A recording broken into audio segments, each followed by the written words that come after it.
Alléluia. Nous glorifions notre Seigneur et Sauveur Jésus-Christ de Nazareth, bien-aimé, pour ce message qu'il m'a insufflé dans le cœur et que nous allons partager par sa grâce. Amen. Alors bonjour ou bonsoir à vous, bien-aimés frères et sœurs en Christ, où que vous soyez actuellement dans le monde. Voyez ainsi, et ceci est en particulier vis-à-vis des dites femmes pasteurs dans le monde et en particulier en Afrique et aux États-Unis. Alléluia, gloire au Seigneur. Alors bien-aimés, nous savons que nous passons les derniers temps, les temps de la fin. Et le Seigneur lui-même qui dit ceci dans l'évangile de Matthieu chapitre 24, qu'il y aura de faux prophètes qui s'élèveront et qui séduiront beaucoup de monde. Et voyez que par là même, ils produiront des prodiges et des miracles au point de séduire, s'il était possible, même ses élus. N'oublions pas effectivement, bien-aimés, que celui qui est adulé, le faux prophète qui est adulé, qu'il en est en fait de même pour ceux que le Seigneur lui-même a rejetés. Donc voyez ici, bien-aimés, concernant ces femmes dites pasteurs, qui en fait sont animées de l'esprit de Jézabel, lorsque vous leur faites front, lorsque justement vous dénoncez toutes ces choses, bien sûr, bien-aimés, puisque cet esprit est un esprit qui agit contre les prophètes de Dieu, contre les serviteurs de Dieu, et vous le savez, comme cela est reporté dans l'Ancien Testament. Alléluia, gloire au Seigneur. Donc, voyez qu'en fait, ces femmes qui enseignent aux foules, ce sont elles-mêmes qui jettent des démons sur la foule. Donc, voyez l'esprit d'impudicité qui se traduit également par tout ce qui a attrait au façonnement, c'est-à-dire au changement de l'apparence. Voyez que Jézabel, qui est la séduction et la tromperie par excellence, cette femme elle-même qui, avec autorité, avec beaucoup de tromperie dans ses agissements, voyez qu'en fait, elle agit pour mieux cacher ses desseins. C'est-à-dire que c'est une femme qui aime l'argent par-dessus tout, c'est une femme qui aime le pouvoir, l'autorité par-dessus tout, et que toute personne qui ainsi la démasque, bien-aimée, alors elle lui fait la guerre. Alors, gloire à Dieu pour cela, parce que, bien-aimés, sachez que ce que Dieu envoie, quoi qu'il advienne, quels que soient les complots, les conspirations, ils seront toujours là et ils maintiendront ferme jusqu'à la fin. Pourquoi? Parce qu'ils n'ont aucune idole dans leur vie. Et parce que c'est Dieu qui règne en maître dans leur vie, alors voyez qu'ils ne craindront ni la mort, ni la maladie, ni les conspirations, ni les complots, ni les médisances. Tout ce qui leur tiendra à cœur, c'est que la vérité en Jésus-Christ soit instaurée, et il en sera toujours ainsi par sa grâce. Alléluia, gloire à notre Seigneur et Sauveur Jésus-Christ. Donc, mesdames, encore une fois, n'oubliez pas que le jugement du Dieu très haut et très saint proche. Le Seigneur reviendra bientôt, et nous savons, comme il est écrit dans Apocalypse chapitre 20, heureux et saints ceux qui ont part à la première résurrection. Parce qu'assurément, ils ne seront pas jugés. Donc, femme qui te dit justement être envoyée de Dieu, femme qui dit être pasteur, femme qui dit véritablement avoir reçu l'onction divine du Dieu très haut et très saint, ne sais-tu pas que le Dieu très haut et très saint n'a pas justement en ligne de mire toutes ces choses par lesquelles tu te déguises? Alléluia. Et que si tu penses justement être lavé, épuré de toute souillure, n'oublie pas, bien-aimé, que lorsque le Seigneur reviendra, tout masque tombera. Alors il vaut mieux justement ôter ce masque dès maintenant avant qu'il ne soit trop tard. Et nous savons tous, bien-aimés, qu'il y a ce passage adressé dans le livre de l'Apocalypse au chapitre 2, bien-aimés, concernant justement l'église de Thyatire, alléluia, que nous lirons ensemble. Alors, écrit à l'ange de l'église de Thyatire, voici ce que dit le Fils de Dieu, celui qui a les yeux comme une flamme de feu et dont les pieds sont semblables à de l'airain ardent. Je connais tes œuvres, ton amour, ta foi, ton fidèle service, ta constance et tes dernières œuvres, plus nombreuses que les premières. Mais ce que j'ai contre toi, c'est que tu laisses la femme Jézabel qui se dit prophétesse enseigner et séduire mes serviteurs pour qu'ils se livrent à l'impudicité et qu'ils mangent des viandes sacrifiées aux idoles.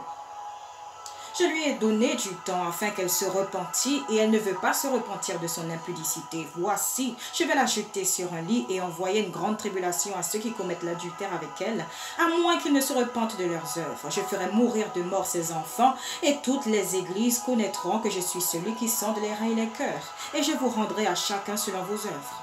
À vous, à tous les autres de Thyatire qui ne reçoivent pas cette doctrine et qui n'ont pas connu les profondeurs de Satan, comme ils appellent, je vous dis, comme ils les appellent, je vous dis, je ne mets pas sur vous d'autres fardeaux, seulement ce que vous avez, retenez-le jusqu'à ce que je vienne.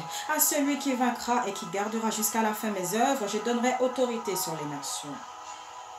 Il les pétra avec une verge de fer comme on brise les vases d'argile, ainsi que moi-même j'en ai reçu le pouvoir de mon Père. Et je lui donnerai l'étoile du matin, que celui qui a des oreilles entende ce que l'Esprit dit aux églises.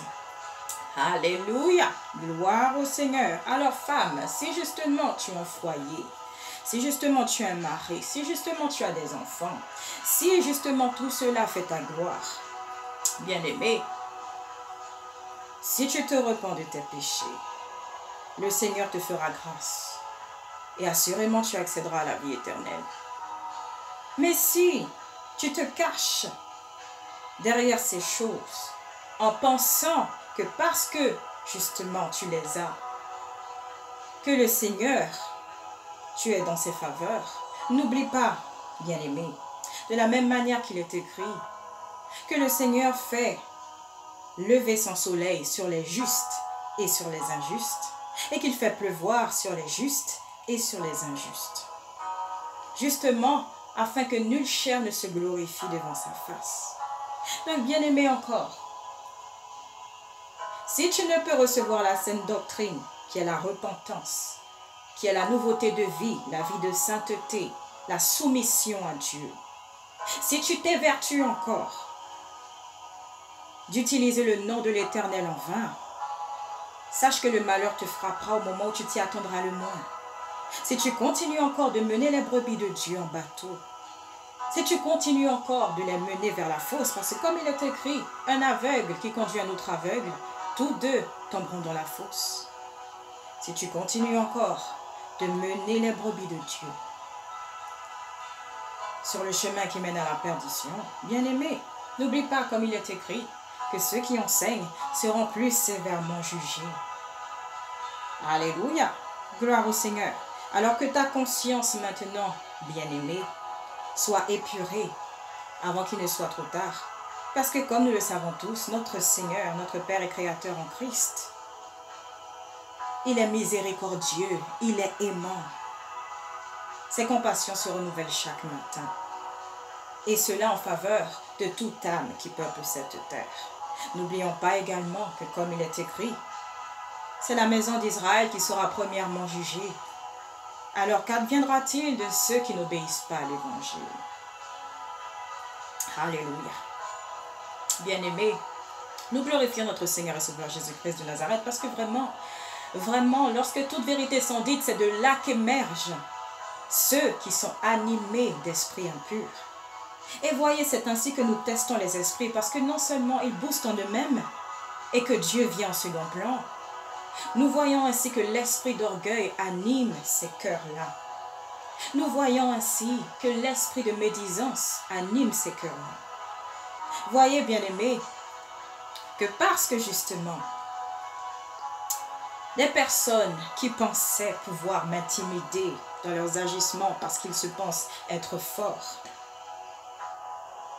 en les francs-maçons, que je ne cesserai de dénoncer de par leurs agissements. Nous n'oublions pas non plus que ce n'est pas contre la chair et le sang que nous luttons, mais vraiment contre les esprits méchants. Donc voyez qu'en clair, le jeûne, comme le Seigneur le requiert, dans Ésaïe chapitre 58 à partir du verset 6, c'est de dénoncer absolument tout ce qui a trait aux ténèbres. Toute œuvre infructueuse des ténèbres, tout croyant en Christ se doit de les dénoncer. Parce que, encore une fois, il dit, dans le livre de l'Apocalypse, au chapitre 21, verset 8, que les lâches, leur fin sera dans les temps ardents de feu et de soufre qu'est la seconde mort. Donc celui dont la foi n'est ni chaude, ni froide. Celui qui est au courant, mais qui n'ose pas les dire. Celui qui craint pour sa vie. Celui qui préfère justement taire les choses et regarder son prochain aller en enfer parce qu'il est dans l'ignorance. Est-ce que véritablement il aime son prochain comme lui-même? Est-ce que véritablement il garde la parole du Dieu très haut et très saint? Est-ce que véritablement il entrera dans le royaume des cieux? Parce que voyez, bon nombre de personnes se sont laissées séduire encore par ce gospel de prospérité. Et c'est pourquoi, encore une fois, bon nombre de personnes suivent les 10 pasteurs comme Joel Osteen, comme cette femme qui enseigne également Joyce Meyer, ainsi que d'autres personnes. Il y a aussi des chantres. Voyez, bien-aimés, que dans ma marche avec le Seigneur, lorsque par sa grâce, il m'a appelé à lui revenir,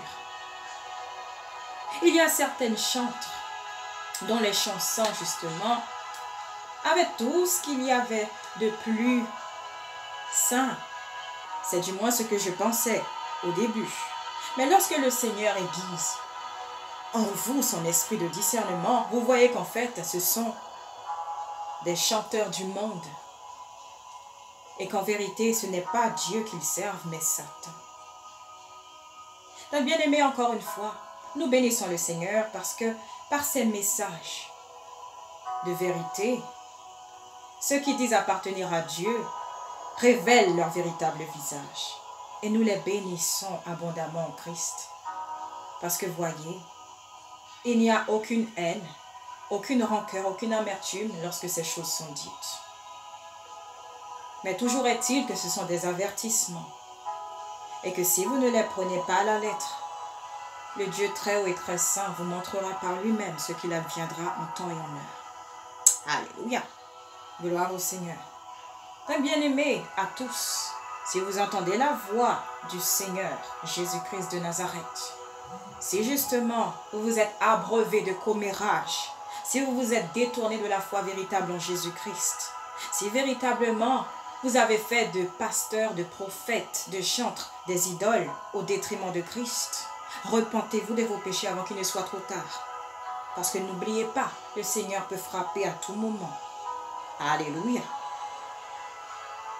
Donc, bien-aimés, je prie que le Seigneur, par son esprit de discernement, de connaissance, de sagesse, de révélation et de vérité, vous insuffle absolument toutes ces choses dans le cœur, afin que tout envoûtement soit brisé au nom de Jésus-Christ de Nazareth, et qu'enfin, vous puissiez de nouveau aspirer à la vie éternelle.